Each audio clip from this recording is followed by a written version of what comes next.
I've been setting this table for 30 years. Every plate placed just so, every fork aligned, every glass positioned at the perfect angle.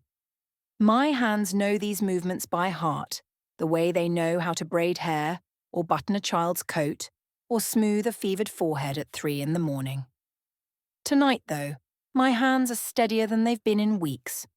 The dining room glows amber under the chandelier I picked out 20 years ago. Ethan had been 12 then, begging me to get something modern instead, something with those trendy Edison bulbs. But I'd chosen this one, all crystal and warm light, because I'd imagined nights like these. Family gathered around the table, laughter, connection, love. I'd imagined so many things that would never come to pass. The roast sits on the counter, its smell filling the house the way it used to on Sundays when Ethan was small. He'd always loved my pot roast. I can still see him at 7 years old, swinging his legs under the table because his feet didn't reach the floor yet, sauce on his chin, asking for seconds with that gap-toothed smile. I'd made it every week without fail, even during the year I was working 2 jobs and taking night classes, even when I was so exhausted I could barely stand. Because that's what mothers do. We show up, we provide, we sacrifice pieces of ourselves until sometimes we forget there was ever anything else. The doorbell chimes at exactly 7. Thomas Reed arrives first, as planned. He's wearing a navy suit instead of his usual grey one, and I appreciate the gesture. This isn't a usual evening, after all. This is theatre. This is justice wearing the mask of domesticity. Margaret. He takes my hand in both of his lawyer's eyes searching my face with genuine concern. We've known each other for 15 years, ever since he handled my divorce from Ethan's father. He knows what this family has cost me. Are you absolutely certain about this? I've never been more certain of anything in my life. He nods slowly, then places his briefcase carefully in the coat closet, out of sight, but within reach. The paperwork inside represents 3 weeks of investigation, of piecing together bank records and forged signatures and lies so elaborate they could be architecture. 3 weeks since I discovered that the son I'd raised, the boy I'd given everything to, had systematically stolen every penny I had and transferred my house into his name while I was recovering from pneumonia. 3 weeks since my entire world revealed itself to be built on sand. The others will be here soon, I tell Thomas, moving back toward the kitchen. I've invited the Hendersons from next door and Maria from my book club, witnesses. Witnesses, he echoes. Or an audience. Both. I catch my reflection in the hallway mirror as I pass. 55 years old. My hair is more silver than blonde now, but I've kept it long the way Ethan always said he preferred. My face shows every one of those years, every sleepless night, every worry, every sacrifice. I used to think these lines were evidence of a life well lived, of love given freely. Now I see them for what they truly are. Battle scars. Proof that I survived raising a son who learned to take and never give back. The Hendersons arrive at 7:15, Martha carrying her famous apple pie and Bob already loosening his tie. Maria follows 5 minutes later, her eyes bright with curiosity. She's the only one I've told even a fragment of what's coming, and even then, I held back the full truth. Some revelations are too bitter to share before their time. Your table looks beautiful, Margaret, Martha says, surveying the fine china and cloth napkins I haven't used in years. What's the occasion? Family, I say simply. Just family. The word tastes like ashes in my mouth. At 7:30 exactly, I hear Ethan's car in the driveway. That low rumble of the BMW I helped him buy 3 years ago. The one I co-signed for when his credit wasn't good enough.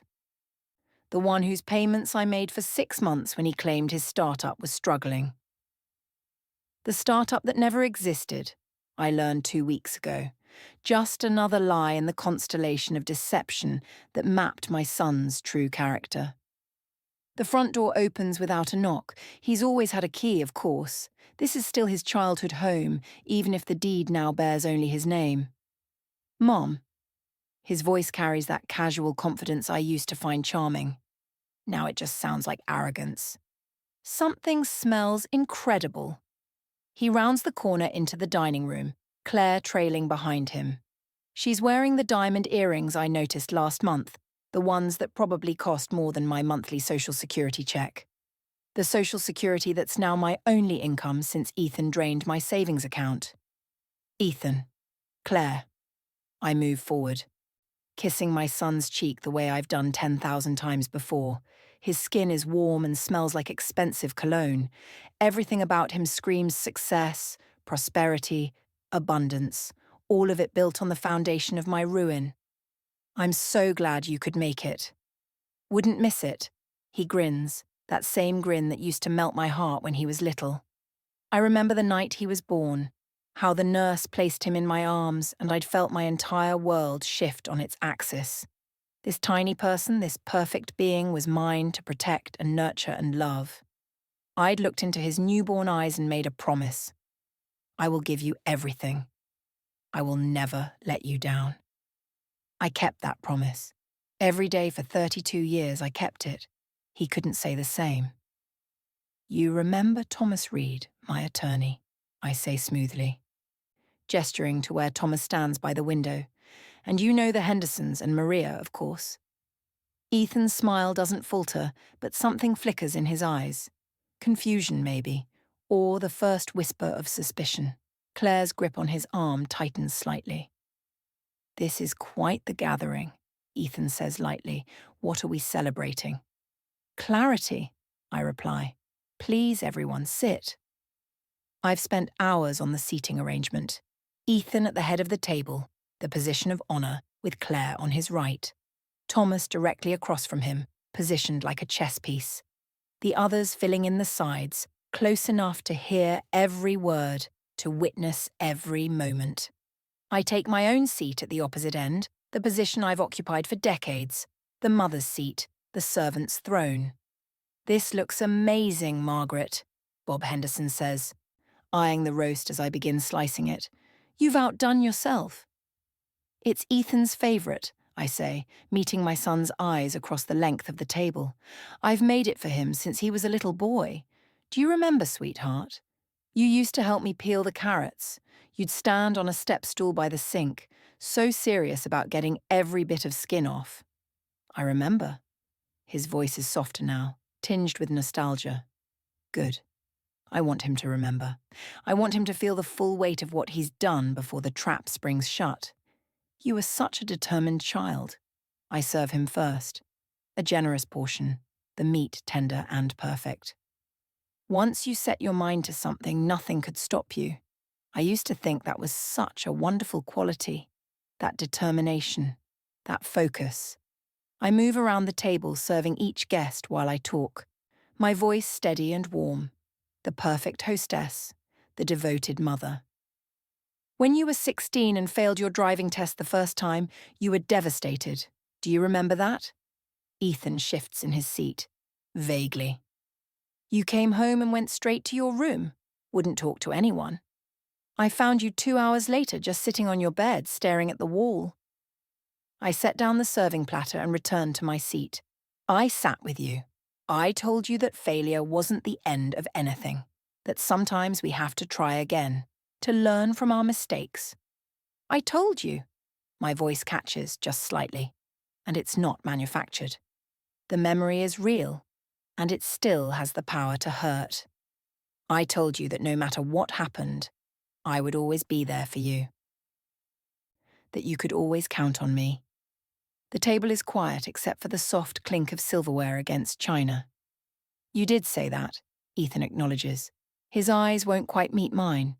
And you've always been there, Mom. You've been amazing. I have been there. I pick up my wine glass, the crystal catching the light. Through your father leaving, through every school play and baseball game and college visit, through your failed business ventures and broken relationships and financial troubles, I was always there, wasn't I? Always ready to help, always ready to give you whatever you needed. We're grateful, Claire interjects, her voice tight. Ethan always says how lucky he is to have such a supportive mother. Lucky. I taste the word. Yes, I suppose he has been lucky. Lucky that when he needed money for his apartment deposit, I gave him my emergency fund. Lucky that when he wanted to start his first business, I refinanced this house to give him capital. Lucky that when his credit was ruined, I co-signed for his car. So, very, very lucky. The temperature in the room has shifted. Everyone can feel it now, the undercurrent of something dark moving beneath the surface of this family dinner. Mom, what's this about? Ethan sets down his fork. His voice carries a warning note, the tone he uses when he thinks I'm about to embarrass him. I've heard it before, usually when I've asked him about money he owes me or promised help that never materializes. This is about honesty, Ethan. I take a sip of wine, let it sit on my tongue for a moment. This is about trust, about family, about all those beautiful promises we make to the people we love. I stand, moving to the sideboard where I've placed a manila folder. My hands don't shake as I pick it up. I've been practicing this moment in my mind for 3 weeks, perfecting every word, every gesture, every pause.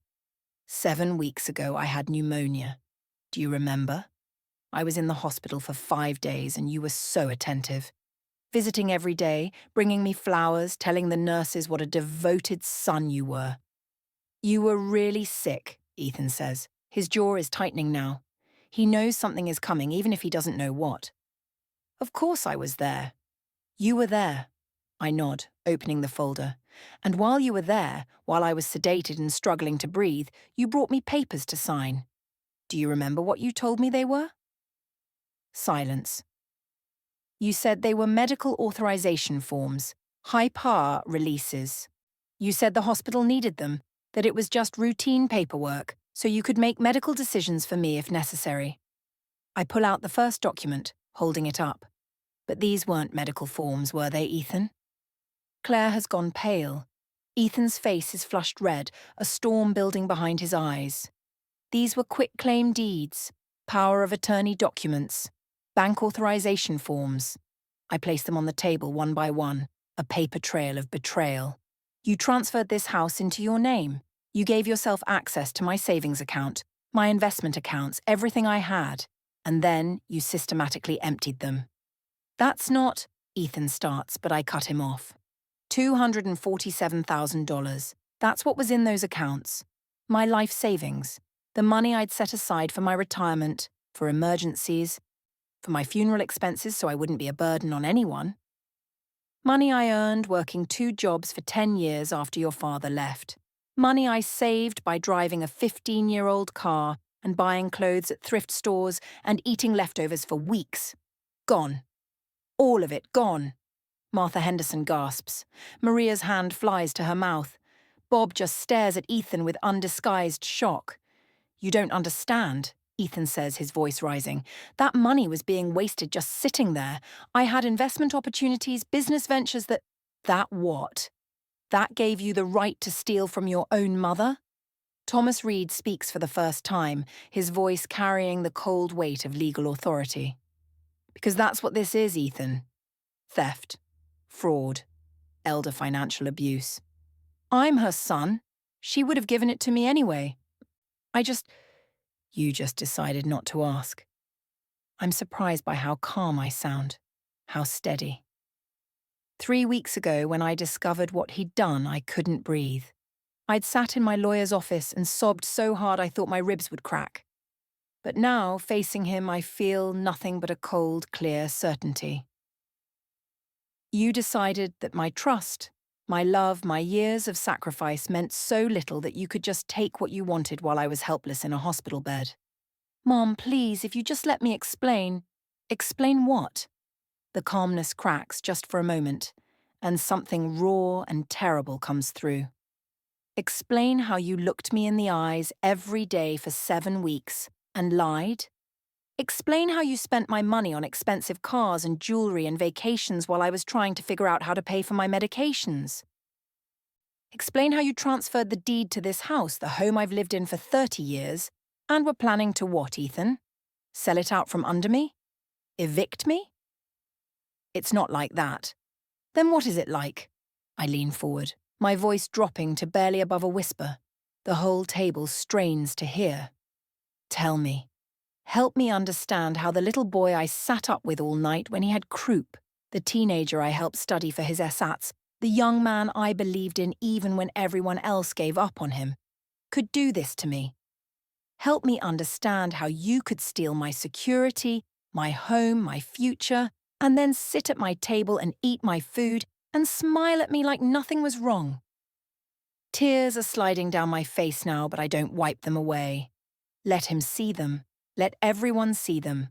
Let the full cost of his choices be visible. I loved you, I say, and my voice breaks on the words. God help me, I still do. You're my son. I gave you life. I gave you everything I had to give, and then I found more to give beyond that. And you took it all, and you felt nothing. That's not true. Ethan's voice is strangled. I love you. I made mistakes. I can fix this.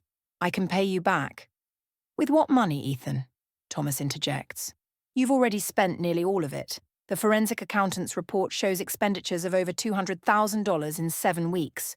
Cars, jewelry, a down payment on a condo in Miami, gambling debts, credit card payments. It's gone. Ethan slumps in his chair, and for just a moment I see the little boy again. The one who came to me crying when he fell off his bike, the one who needed his mother to make everything better. But I can't make this better. This is beyond my power to fix. There's more, I say quietly. Thomas, the rest of the documents, please. Thomas pulls additional papers from his briefcase. His movements are formal now, ceremonial. This is the moment we've choreographed. In addition to the civil lawsuit for fraud and financial elder abuse, Thomas says, I've been working with the district attorney's office. They've reviewed the evidence and agreed to press criminal charges. Criminal charges? Claire's voice is shrill. You can't be serious. He's your son. Yes. I look at her directly for the first time. He is my son. And if I don't stop him now, he'll do this to someone else. Maybe to you, Claire.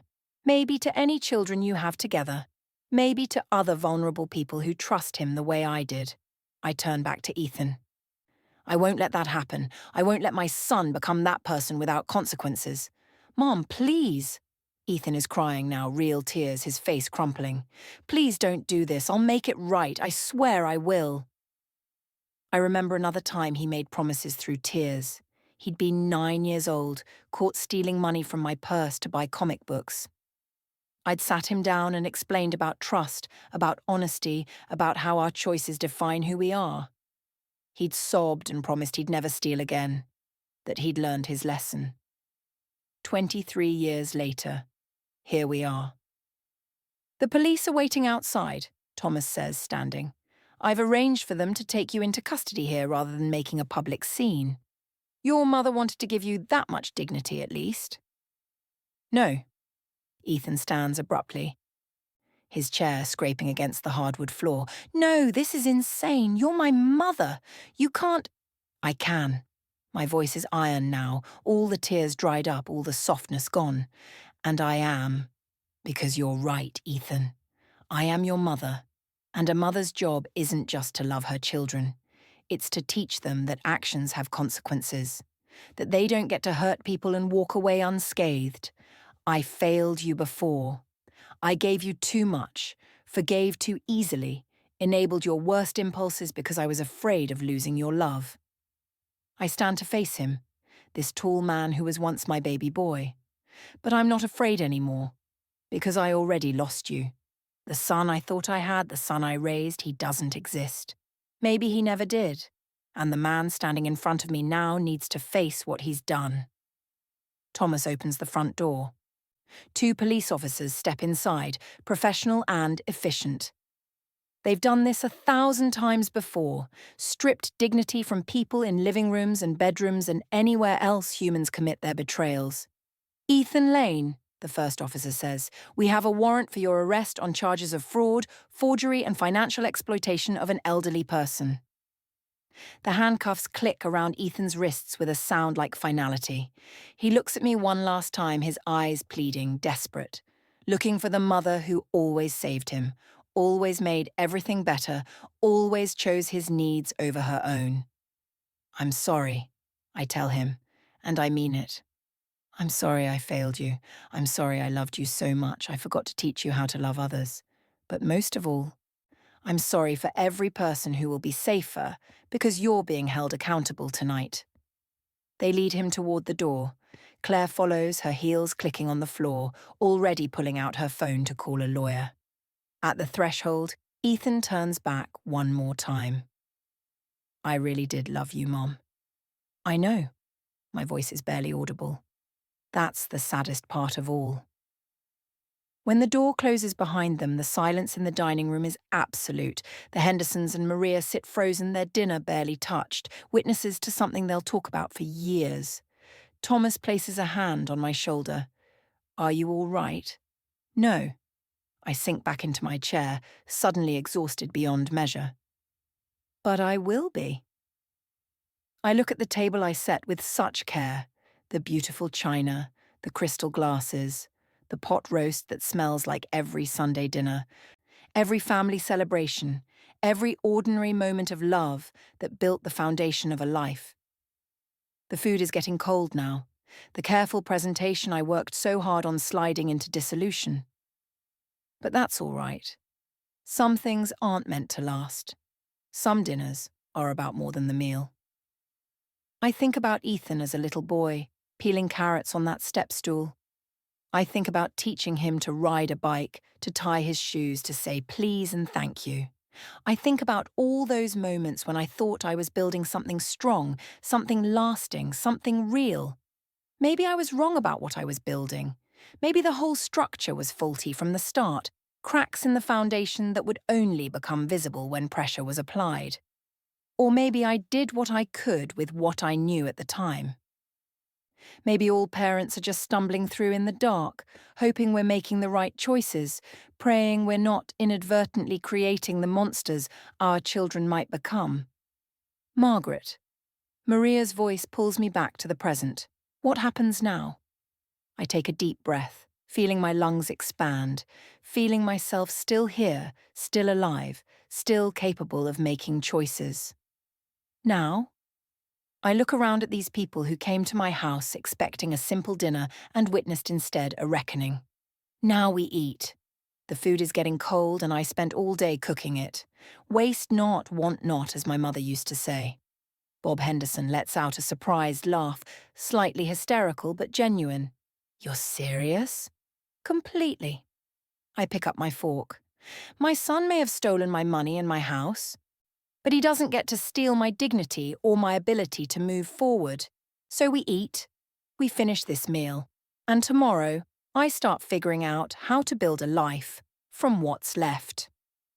The pot roast is still delicious, even cold. I take a bite and let myself taste it, really taste it. The rosemary and garlic, the tender meat, the vegetables that soaked up all those flavors. I made this. Whatever else Ethan took from me, he can't take away my ability to create something good, something nourishing, something that sustains. Around the table, slowly, the others begin to eat too. The conversation starts again, awkward at first, then gradually finding its rhythm. They ask me about the legal process, about my plans, about how I'm coping. I answer honestly. I don't know all the answers yet. I'm not sure what comes next. But for the first time in 7 weeks since I woke up in that hospital to discover my world had been stolen while I slept, I feel something besides despair. I feel free. The chandelier above us glows warm and amber, casting its light on my table, my china, my guests, my choices.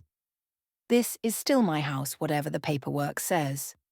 These are still my rooms, filled with 30 years of memories, both beautiful and terrible. This is still my life. And I'm not done living it yet. When the last guest leaves and Thomas helps me clear the dishes, he pauses in the kitchen doorway. You were incredibly brave tonight. I was incredibly desperate, I correct him. There's a difference. Is there? He smiles gently. I'm not sure. Sometimes the bravest thing we can do is refuse to let our desperation destroy us.